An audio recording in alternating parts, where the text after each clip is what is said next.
Spirit is Better presents Heaven's Door. One of the most underrated feelings in the world is waking up on the first day of summer. No alarm ruining dreamland. Even the light seems to cast a better shadow than all the other days. I expected my parents to be at work. They should have been at work. But there they were in the kitchen. Dad was sipping coffee from his favorite Garfield mug. Mom was finishing my all-time favorite breakfast, a quesadilla with a side of eggs. When she set the plate down in front of me, I could even smell her perfume, which made my eyes well up. I reached up and hugged her, knowing that nothing feels like hugging your mom. Dad, who was not a hugger, came and put his hand on my shoulder like he did when he was really proud of me. I felt a little foolish, but I had to concentrate on the perfectly melted cheese and eggs to stop from choking up. A moment later, I was outside. I noticed Dad's big truck in the driveway. His favorite truck. The truck I learned to drive.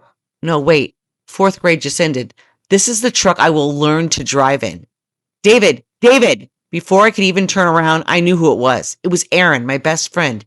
He was supposed to move away this summer. In his hand was my fishing pole, the one that felt like it was molded to fit my hand. Aaron smiled. You ready? We're going after the monsters today.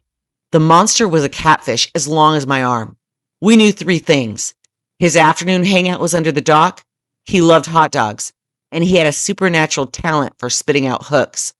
Aaron held up a package of Oscar Mayer hot dogs. Just then, the neighbor kid, a kid I didn't know but somehow looked familiar, stepped into the driveway. Grandpa! Grandpa! He called. A rush of feeling when I saw him fell over me.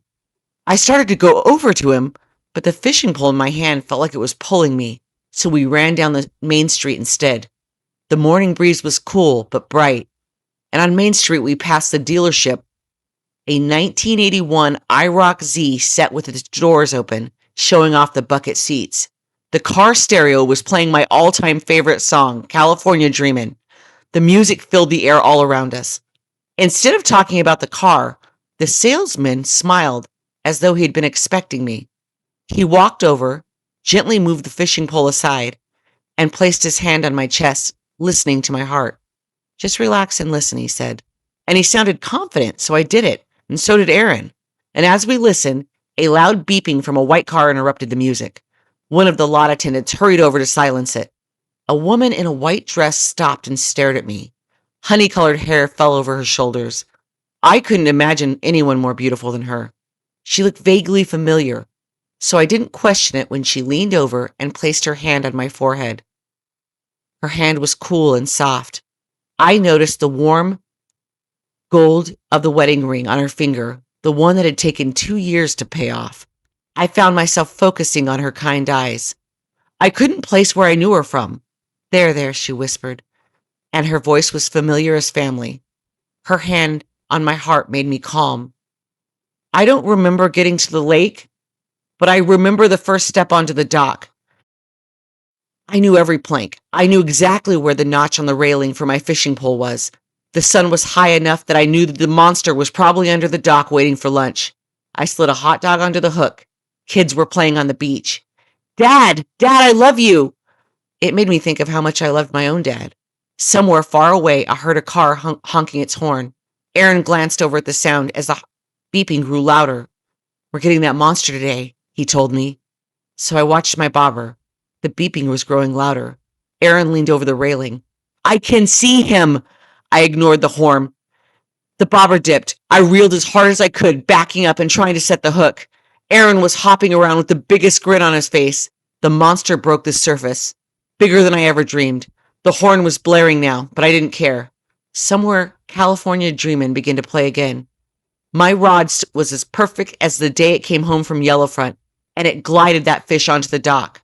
The woman was back. She reached over with what felt like a cool cloth and gently wiped my forehead. You got it, Dave. You did it. We measured him. 16 inches, my biggest fish ever. The horn kept blaring.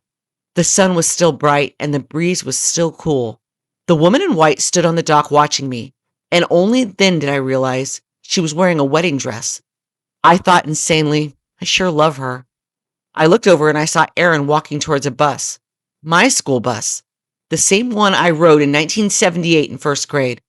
Grandpa stood next to the bus door waving me in. He looked just like my dad, strong and straight, and I knew I'd had the perfect day. The exhaustion that comes after a perfect day settled over me. Aaron stood beside me and took the fishing pole out of my hand and looked at the bus. I guess you gotta go. Aaron never made it back from the Gulf War. Grandpa nodded toward me. I felt a cool hand on my forehead, and somewhere far away I heard ragged breathing. A small crowd began to gather.